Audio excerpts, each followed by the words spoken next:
எசேக்கியேல் 1ஆம் அதிகாரம் 34ஆம் அதிகாரம் 1ஆம் வசனத்தை வாசிங்க. அதே வசனம் தான். எசேக்கியேல் 34:1. இது கர்த்தருடைய வார்த்தை எனக்கு உண்டாகுது. அப்ப கர்த்தருடைய வார்த்தை யாராருக்கு எப்படி உண்டாகுது யாருக்காவது தெரியுமா? என்னைய சொன்னார் ஆண்டவர். என்கிட்ட பேசும்போது சொன்னார், நீ எல்லாத்தையும் விட்டு உன் சொந்த பந்தம் எல்லாத்தையும் வெறுத்து நீ என்னை நோக்கி பின்னோக்கி வந்தீங்கன்னா உன்னை சகல நாளையும் உன்னை கொஞ்சம் கொஞ்சமா ஆசீர்வதித்து கொண்டு போயிடும், கொஞ்சம் கொஞ்சமா ஆசீர்வதித்து கொண்டு போவேனாரு.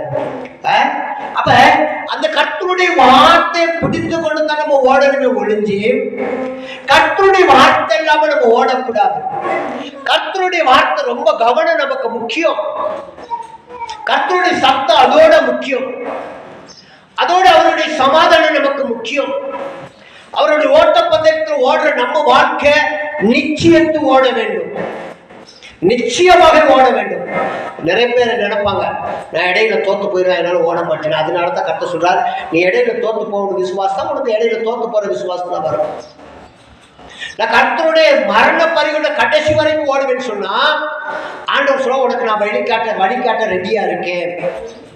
நீ நடந்தது போதும், நான் ஓட விரும்புகிறேன். ஆண்டவர் சொல்றார், நீ நடந்த உன் வாழ்க்கையை ஓடும்படியாக நான் கிரியை செய்ய போறேன். அப்ப ஓடும்படியாக நம்ம ஓடுனா மாத்திரமே சோத்திரம் கர்த்தருடைய வார்த்தை எனக்கு உண்டாயிருக்கு. பாருங்க, ஓட்டப்பந்தயத்துல பாத்தீங்கன்னா சொல்லுவாங்க, எத்தனை கிலோமீட்டர் ஓடிருங்க. அதுக்கு என்ன செய்வாங்க, நம்பர் கொடுப்பாங்கல்ல, 1 2 3 4 5 6. அப்ப இந்த 5 6 50 எடுத்து நின்னாலும் 50 பேர் ஓடினாலும் அந்த ஓடுற இடத்த என்ன சொல்லுவாங்கன்னா, 10ஆம் நம்பர் ஓடு ஓடு ஓடு, இன்னும் கொஞ்சம் ஓடு வரேன். அப்ப 1ஆம் நம்பர் யாரும் சொல்ல முடியுதா? 50வது நம்பர் உள்ளவே ஃபர்ஸ்ட் ஒண்ணு என்ன சொல்லுவாங்க, 50 ஓடு ஓடு ஓடு ஓடு ஓடு, இன்னும் கொஞ்சம் போன்னு சொல்லுவாங்க. அப்ப இப்படிதான் நம்மளுடைய வாழ்க்கையில நமக்கு கொடுத்ததான ஒரு தரிசனத்தையும் நமக்கு கொடுத்ததான ஒரு காரியத்தையும் அதை கொண்டு நோக்கி ஓடுறதுக்கு தேவன் நமக்கு வழி திறக்க வேண்டும். இன்றைக்கு திறந்தார், அடுத்த மாசம் அடைப்பார். இன்றைக்கு திறந்தார், நாளைக்கு பூட்டுவார்னு சொல்லி விசுவாசிக்க கூடாது. என்றைக்கு தேவன் எனக்கு முன்பதாக ஒரு வழியை ஆயத்தம் பண்ணி வைத்திருக்கிறார், அதே வழியில நான் ஓட போகிறேன்.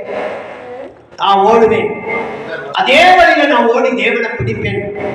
அதே வழியில நான் ஓடும் போது